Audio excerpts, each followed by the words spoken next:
செந்தில் அவர்கள். 2 கருத்துக்களை இங்க இருக்கக்கூடிய தகப்பன் சுவாமிகளுக்கெல்லாம் பதிய வைக்கணும்னு நினைக்கிறேன். தேவதைகள் எவ்வளவு கஷ்டப்படுறாங்க அப்படிங்கிற ஒரு விஷயம். ஒரு வீட்டுல ஒரு தேவதை பிறகுறாங்க, நல்லா படிக்கிறாங்க, நீங்க தான் படிக்க வைக்கிறீங்க, எங்களுக்கு ரெட்டையெல்லாம் முளைக்குது. ரெட்டையை விரிச்சுட்டு சமூகத்துல நாங்க பறக்கிற போது நாங்கள் சம்பாதிக்கிறோம், எங்களுடைய பைகளை எல்லாம் நிரப்பிக்கிறோம். ஆனா நீங்க சொல்ற வார்த்தைகள் என்ன தெரியுமா? ஒரு பொம்பளை பிள்ளைக்கு ஒரு ஆர்கனைசேஷன்ல ப்ரமோஷன் கொடுத்துட்டாங்க வச்சுக்கோங்க.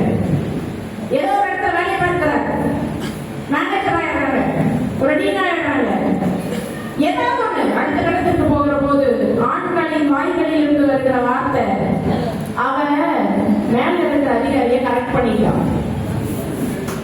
சீரியஸா ஒவ்வொரு பெண்ணும் அனுபவிக்கிறாங்க. ஒரு வார்த்தை, 2வது வார்த்தை, புருஷ பொண்டாட்டி 2 பேருமே குடும்பத்துல வேலைக்கு போயிட்டு இருப்பாங்க.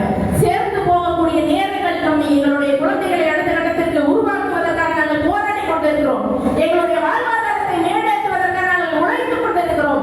சேர்ந்து போக முடியாத பெண்கள் எல்லாம் தனித்தனியா விசேஷத்திற்கும் வெளி வேலைகளுக்கும் போகிற போது நீங்க சிங்கிளா, விவாகரத்தானவங்களா, வீட்டுக்காரர் செத்து போயிட்டாரா?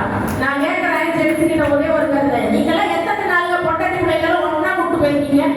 இனிமேல் எல்லா பொண்ணுங்களும் கேளுங்க, ஏதாவது ஆம்பளை இருப்பதா வீட்டுக்காரமா போய் சேர்த்துட்டாங்களா?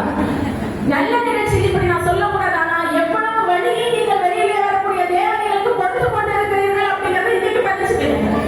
எங்களுக்கெல்லாம் சுயமா சம்பாதிக்க தெரியும். யாரும் எங்களுக்கு பிச்சை போடுறது எந்த அவசியம் கிடையாது. இங்க இருக்கக்கூடிய அத்தனை மகளிரும் வேலைக்கு போயிட்டு இருக்காங்க.